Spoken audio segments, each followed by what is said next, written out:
여러분, 오늘 이 질문을 드리고 싶습니다. 30년을 함께 산 부부가 왜 퇴직 이후 단 2년 만에 남남이 되었을까요? 이혼 사유서에 이런 말이 적혀 있었습니다. 그 사람이 집에 있는 것 자체가 너무 힘들었습니다. 싸운 것도 아닙니다. 폭력도 없었습니다. 외도도 없었습니다.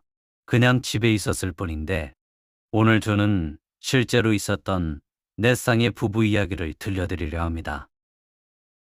이 이야기들은 남의 일이 아닙니다. 지금 이 순간 대한민국 어딘가에서 조용히 무너지고 있는 수십만 가정의 이야기입니다. 끝까지 들어보시면 여러분의 가정을 다시 한번 돌아보게 되실 겁니다. 사례 1. 리모컨 전쟁. 경기도 수원에 사는 박씨 부부. 남편 박철수 씨는 38년간 대기업 생산직으로 일했습니다. 2022년 봄 만 60세 정년퇴직을 했을 때 그는 이렇게 말했습니다. 이제 좀 쉬어야지. 그게 내 꿈이었어. 아내 김순희 씨도 처음엔 반겼습니다. 퇴직 선물로 안마의자까지 장만해줬습니다. 그런데 석 달이 지나면서 집안의 공기가 달라지기 시작했습니다. 남편은 매일 아침 9시에 일어나 소파에 앉았습니다. 그리고 저녁 7시까지 텔레비전을 봤습니다. 채널은 항상 뉴스 아니면 야구 중계. 아내가 드라마를 보려 하면 리모컨을 슬쩍 가져갔습니다. 처음엔 웃으며 참았습니다. 2달이 지나도 마찬가지였습니다. 여보, 나도 좀 보고 싶은 게 있는데. 잠깐만, 이것만 보고. 그 잠깐이 10년이 됐습니다. 아내 김순희 씨는 상담사에게 이렇게 털어놓았습니다. 텔레비전 때문이 아니에요. 그 사람이 집에 있는 동안 저는 아무것도 못해요.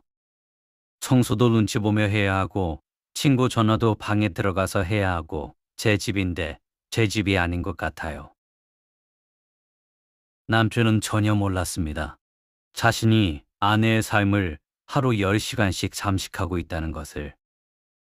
결국 이 부부는 상담을 통해 각자의 공간과 시간표를 만들기로 합의했습니다.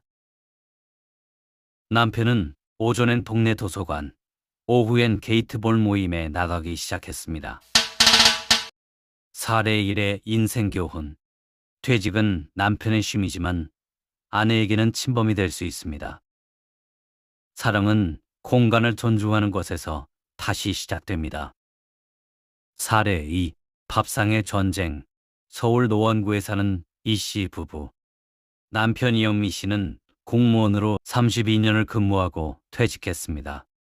꼼꼼하고 원칙적인 성격이었습니다. 직장에서는 탁월한 관리자였습니다. 그 관리 능력이 집으로 들어왔습니다. 퇴직 후 집에 있게 된 남편은 아내가 음식을 만드는 방식에 관심을 갖기 시작했습니다. 된장찌개에 애호박은 좀 더 크게 썰어야 하지 않아? 계란은 약불에서 익혀야 해. 왜 이걸 냉장고에 이렇게 넣어?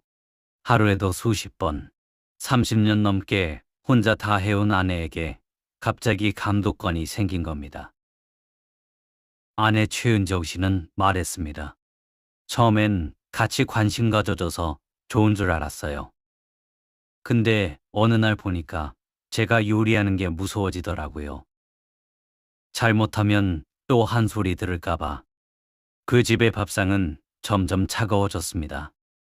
음식의 온도가 아니라 두 사람 사이의 온도가. 남편은 이렇게 말했습니다. 나는 그냥 도와주려고 했던 건데 왜 화를 내는지 모르겠어. 이 부부의 문제는 의도와 영향의 괴리였습니다.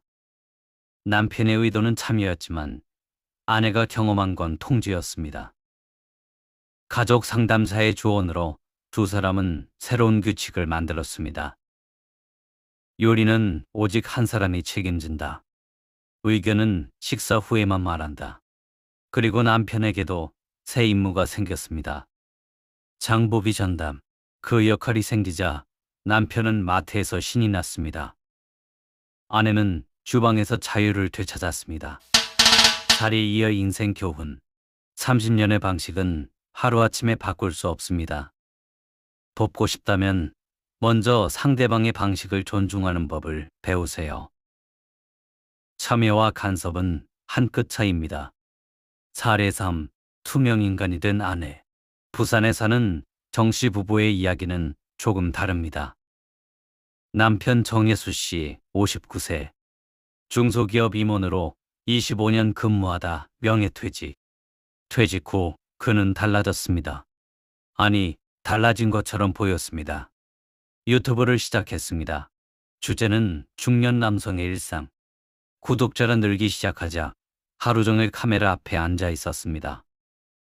오늘 아침 뭐 먹었는지, 어떤 생각을 하는지. 그는 열심히 세상과 소통했습니다. 그런데 정작 집안의 아내와는 대화가 없었습니다. 아내 박미선 씨는 결혼 37년 만에 처음으로 일기를 쓰기 시작했습니다. 상담사에게 그 일기를 가져왔습니다. 오늘도 남편은 구독자 댓글에 답하느라 저녁을 같이 먹지 않았습니다.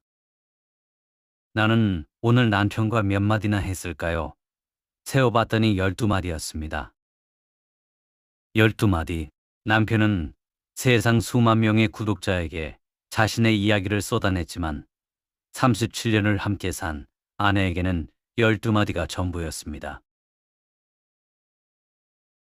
아내는 말했습니다. 남편이 집에 있는데 더 외로워요. 예전엔 출장이라도 가면 기다림이라도 있었는데 지금은 같은 공간에 있으면서 보이지 않아요. 제가 투명인간이 된 것 같아요. 이 이야기가 무서운 이유가 있습니다. 이런 형태의 고독은 숫자로 보이지 않습니다. 싸우지 않으니까요. 아무 소리가 없으니까요. 두 사람은 상담 끝에 매일 저녁 30분 핸드폰 없이 대화하기라는 작은 약속을 했습니다. 처음 2주는 어색했습니다. 할 날이 없었습니다. 하지만 3주째 남편은 처음으로 아내에게 이렇게 물었습니다. 요즘 뭐가 제일 힘들어? 아내는 그 자리에서 울었습니다. 사례 3의 인생 교훈. 가장 외로운 사람은 혼자 있는 사람이 아닙니다. 같은 공간에 있으면서 보이지 않는 사람입니다. 부부는 같은 집에 사는 두 타인이 아니라 서로를 가장 먼저 바라봐야 할 사람입니다. 사례 4. 이혼 서류를 꺼낸 날. 이 마지막 이야기는 가장 무겁습니다. 충남 천안에 사는 오씨 부부. 남편 오상진 씨 62세, 아내 윤미영 씨 59세. 결혼 34년 차. 퇴직 전까지 두 사람은 남들이 보기에 평범하고 무난한 부부였습니다. 그런데 퇴직 후 남편이 집에 있게 되자 아내가 감추고 살아왔던 것들이 하나씩 수면 위로 올라왔습니다. 남편은 매일 아내의 외출에 물음표를 달기 시작했습니다. 어디가, 몇 시에 와, 왜 이렇게 늦어? 직장 다닐 때는 서로 간섭할 시간도 없었습니다. 그런데 퇴직 후 하루 종일 집에 있게 되자 남편은 아내의 동선이 갑자기 낯설고 불안하게 느껴졌습니다. 아내 윤미영 씨 입장에서는 달랐습니다. 저는 남편이 직장 다니는 동안 제 삶을 만들었어요. 친구들도 사귀고 봉사활동도 하고 취미도 생겼어요. 그게 저의 인생이었어요.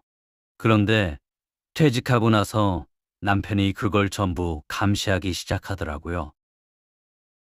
남편의 불안은 어디서 온 것일까요? 전문가들은 말합니다. 퇴직 후 남성들은 정체성의 공백을 겪습니다. 부장님도 아니고 팀장님도 아닌 그냥 철수 씨가 되는 순간 그 공백을 채우기 위해 무의식적으로 아내를 통제하려 한다고요.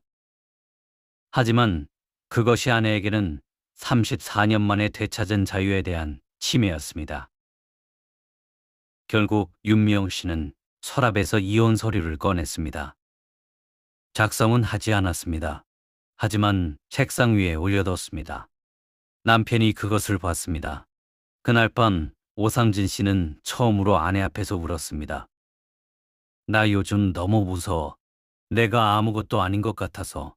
그 한마디가 34년간 쌓인 벽에 처음으로 금을 냈습니다. 두 사람은 이혼하지 않았습니다. 대신 남편은 소상공인 창업교육을 등록했습니다. 그리고 1년 뒤 작은 공방을 열었습니다. 아내는 가끔 그 공방에 놀러 갑니다. 지금이 결혼 생활 중에 제일 좋아요. 사례사의 인생 교훈. 통제는 사랑의 표현이 아닙니다. 불안의 표현입니다. 퇴직 후 가장 먼저 찾아야 할 것은 배우자가 아니라 잃어버린 자신입니다. 스스로 충만한 사람만이 상대를 자유롭게 사랑할 수 있습니다. 우리는 네 쌍의 부부 이야기를 들으셨습니다. 리모컨을 쥔 남편, 주방을 감독한 남편, 유튜브에 빠진 남편, 아내를 감시한 남편. 그들은 나쁜 사람이었을까요? 아닙니다. 그들은 그냥 퇴직이라는 거대한 변화에 준비가 되어 있지 않았던 사람들이었습니다. 우리 사회는 수십 년간 직장을 위한 준비는 철저히 시킵니다. 입시, 취업, 승진, 자격증. 하지만 퇴직 이후의 삶을 위한 교육은 없습니다. 특히 퇴직 후 부부가 함께 살아가는 법을 전문가들이 공통적으로 조언하는 것이 있습니다. 첫째, 퇴직 전부터 나만의 것을 만들어 두세요. 취미, 모임, 역할, 집 밖에서 자신을 정의할 수 있는 무언가. 둘째, 집 안에서도 각자의 영역을 존중하세요. 공간도, 시간도, 루틴도. 셋째, 배우자의 삶에 관객이 되지 말고 파트너가 되세요. 바라보는 것이 아니라 함께 만들어가는 것. 넷째, 대화하세요. 12마디가 아니라 12개의 질문으로. 요즘 뭐가 행복해? 내가 어떨 때 힘들어 보여? 우리 이제 뭘 같이 해볼까? 퇴직은 끝이 아닙니다. 두 번째 인생의 시작입니다. 그리고 그 인생을 가장 오래, 가장 가까이에서 함께할 사람은 바로 지금 옆에 있는 그 사람입니다. 오늘 이 영상을 보고 계신 여러분, 오늘 집에 가시면 한 번만 물어봐 주세요. 요즘 어때?